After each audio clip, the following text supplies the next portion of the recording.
This Chazar Zeichen Nishbach Chazar Shagavim Yehudim Sechtes Chullin Daf Pei Vav. Zok the Mishnah, if a chaya or bird was shechted by a cher shaita or cotton, while other people watch the shechita, there is an obligation of kisei adam. If they shechted without others watching, there's no obligation of kisei adam. The same would be in regard to Isis B'nai. If they shechted while other people were watching the shechita, it would be also to shech the mother or the offspring after them. If they shechted without others watching, or Meir says it would be mutter to shech the mother or the offspring on the same day, the Chum say it would be osir.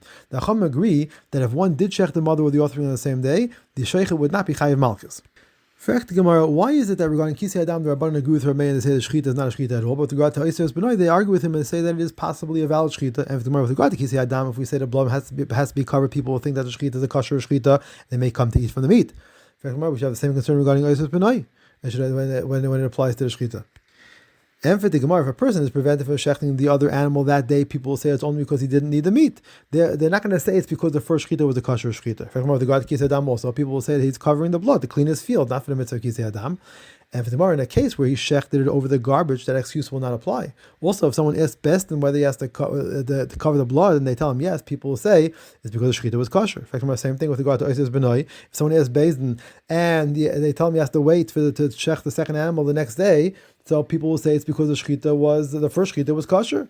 Rather, the Rabbanan argue in both cases. However, they waited until Rav Meir fully concluded his view before stating their view. In fact, the view of the Rabbanan is understandable because they go l'chumrah. What's the reason for the view of Rav Meir? And Rav Yochanan said Rav Meir would give one who ate from the shechita malchus for eating the vela. On that premise, he also says that it's not a kosher shechita for these other purposes as well. Rav Ami explains he holds this way because most actions of these people are ruined. In fact, Rav Papa asked Rav Huna, the son of Rav Yeshua, why is it necessary to say that most of the actions are ruined, even if only a minority of their actions are ruined? Since we find that Rav Meir is concerned for the minority, when the minority is added to the chazaka that the meat is osir, the majority is weakened and not authoritative. We find that that he uses this reasoning to declare something tar that would be tamei if based on strict majority. And for the Gemara, Rav Meir says that regarding making something that would be tamei into tar, because the minority with the chazaka makes its view as 50-50 tamei or tar. In that case, since there's no intelligent person to ask what happened, because the case involves a child, we pass on that as tar. However, in our case, where we're dealing with a case of isra and heter, even if we say 50-50, Allah will be, they have to go to chumrah and say that it's asr. Rabbi passed like Rav Meir in our Mishnah. Another time he passed in the Chacham.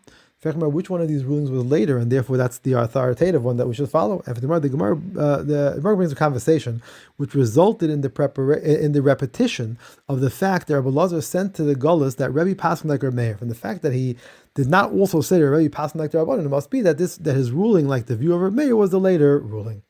Zach the next Mishnah. If someone shechts 100 chayas in one spot, he can do one act of covering for all the blood. If he shechted 100 birds in one spot, he can do one act of covering for all the blood. If he shechted a chaya and a bird in one spot, he can do one act of covering for all the blood. Rabbi Yehuda says, in this last case, he should first cover the blood of the chaya before shechting the bird in that spot.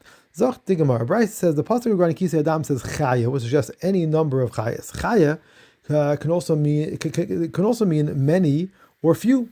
The word oif suggests any number of birds. Oif can also mean many or few. From here they say, if someone shechted 100 chayes in one spot, he can do one act of covering for all the blood. If he shechted 100 birds in one spot, he can do one act of covering for all the blood.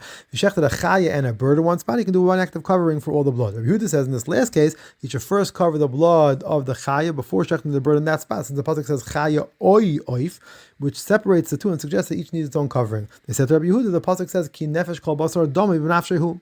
What's this response of the Rabbanan? Mar said they meant to say the word oy is needed to separate and teach that there's an obligation to cover the blood of either a chaya or a bird alone, even if it wasn't shechted alone with the other species. Rabbi Yehuda said that we can learn that from the word damoy written in the singular. The Rabbanan said damoy can refer to the blood of many species, as we can see from the pasuk of ki nefesh kol basar damoy b'nafshay hu.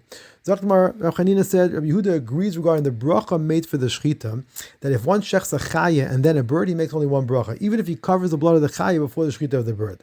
Ravina asked Rav Achad, the son of Rava, why is this different than the view of the Talmidim of Rav, who said that Rav held once you've decided to say Berachas Hamazon, any further drinking will require a new bracha. Similarly, in our case, once he busied himself with covering the blood of the chai, he should need to make a new bracha for the shechita of the bird. And it's impossible to drink and say Berachas Hamazon at the same time. Therefore, the decision to say Berachas Hamazon is a decision not to drink anymore. However, one can shech with one hand and cover the blood with the other hand. Therefore, covering the blood is not an indication of a decision not to shecht anymore.